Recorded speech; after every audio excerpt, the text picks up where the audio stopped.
Hello, Nasty Nate, Plant Exterminator, checking in, seeing what kind of carnage we have brought to the farm here.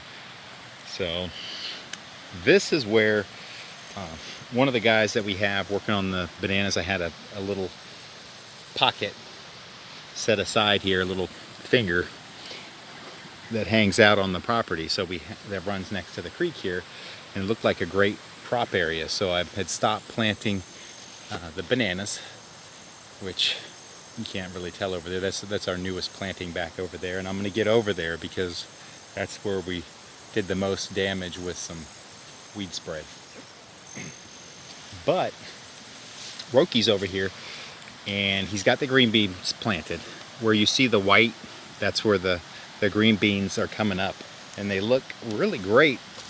They've already set on the line, and they're just going to continue to grow up on the line. It could be a total bamboo trellis, but they go right up these.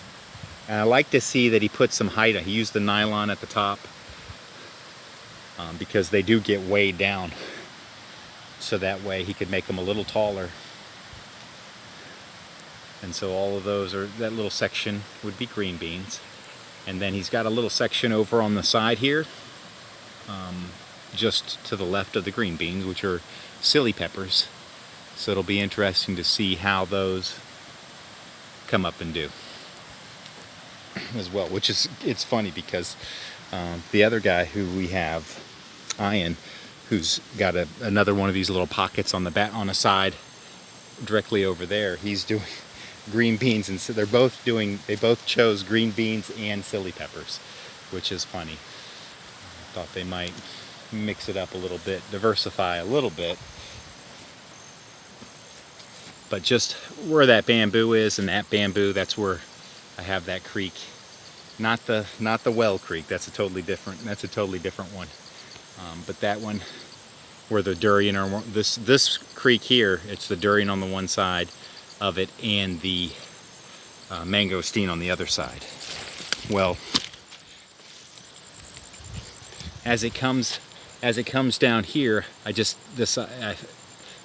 running down this way, and it comes to the fence here. But in order to kind of block off this little pocket, I took the bananas right over here. This is a center row of bananas, but there are the 2 rows of mangosteen that run all the way the length of the creek. They came to the end of the fence here and then took a right. So these white bags are mangosteen.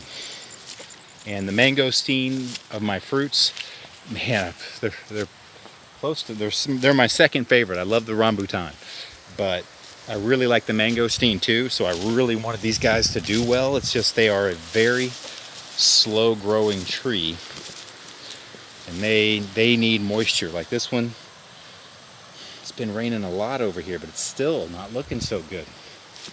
It's a real small. And he's even got some cover from these bananas have gotten a little bit bigger, and they're giving them some cover behind the bamboo even.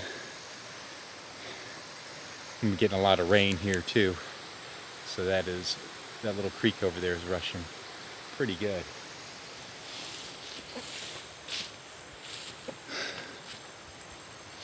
Man, I really like these mangosteen, and I would love to have those be doing really well. This mangosteen is looking a little bit better, quite a bit better than that other one. Let me go look at a couple of these. Well, that was a little tough for me to get over to set my machetes down because I'm in camera mode. Apparently bounce mode with this phone. So let me try and stabilize it a little bit better. Mangosteen over here. And I did the 8-meter spacing on those. But this just kind of like sectioned that area off. And because they were 8 meters apart, I went ahead and threw a row of banana down the middle to help give them a little bit of shade while they're growing. Hopefully those mangosteens become huge one day, and I end up just removing that row of bananas. But well, this is where I did some big damage. This was the very last planting going across this side and then going up the hill, actually all the way over to those trees over there. Well, we didn't actually go that far, but it's going towards that direction. It's stopped short of them, and I stopped short of them because I want to put in 2 more rows of the rambutan. I really like the rambutan, and they grow really well here, so it's something I like and grows really well. I need to go ahead and I'll double down on it and throw some more rambutan over here. But this is where we just killed it with the weed spray. We murdered a whole bunch of bananas over here.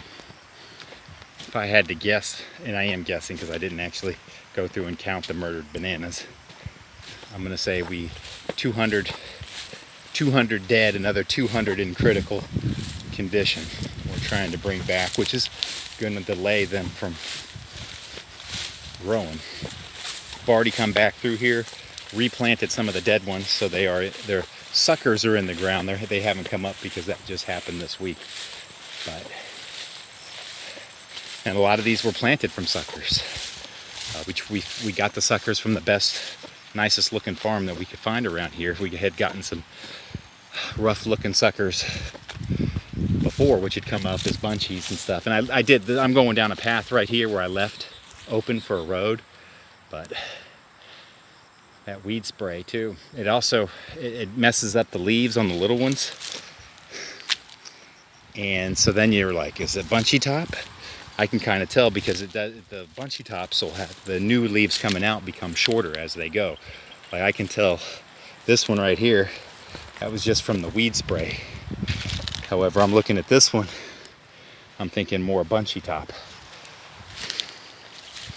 So that's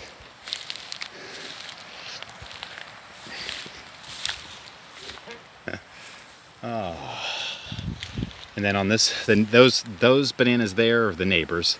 Those are not very well taken care of. You see they've got a lot of bunches. They haven't even cut the hearts off the back of them. I don't know that they're doing much with them, but by them having those bananas and not doing anything with them, that could be a source of disease coming through. And that's why I am doing, one of the things I'm doing besides for just more security is the border trees. And I've gone through those with the spacing. I think back here I might do an endangered endemic species, but I may just go mahogany.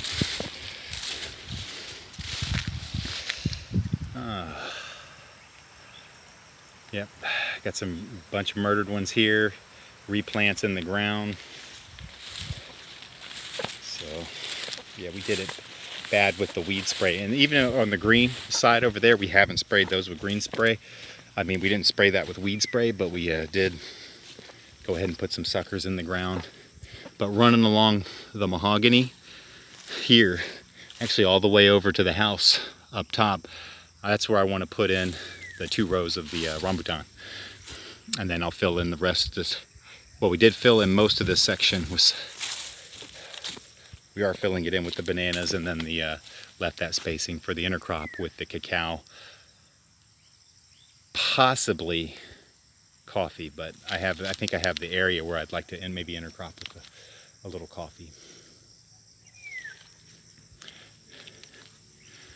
So I think I've mentioned though, that weed spray was pretty rough here in a couple of videos, so got to tone that down a little bit. That was just overcompensating for it. So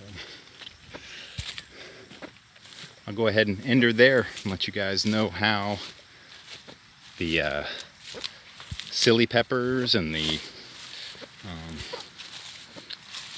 green beans are doing. Yeah, they'll come up quick now. Even though I just saw them sprouting over there, those green beans will be ready pretty soon. Ian's green beans are actually a little bit behind.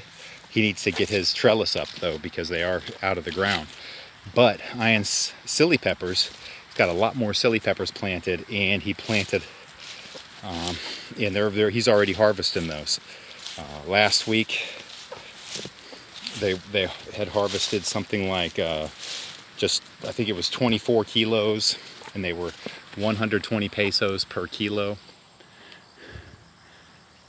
And I just mentioned that. I'm getting used to pesos now, but just to mention it, about 48 pesos to the dollar. So is the exchange rate. And these bananas going down, these are filled in with rows. These got, the weeds over here were terrible too, so they really let these weeds have it with the weed spray, and which took out a lot of bananas, unfortunately.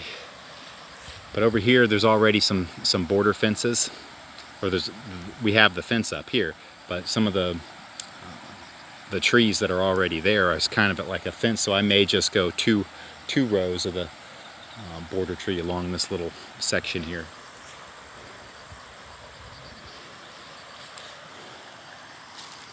I think, and I was kind of bouncing around there. Sorry about that, but I'll go ahead and enter there. Please like, comment, share, and subscribe.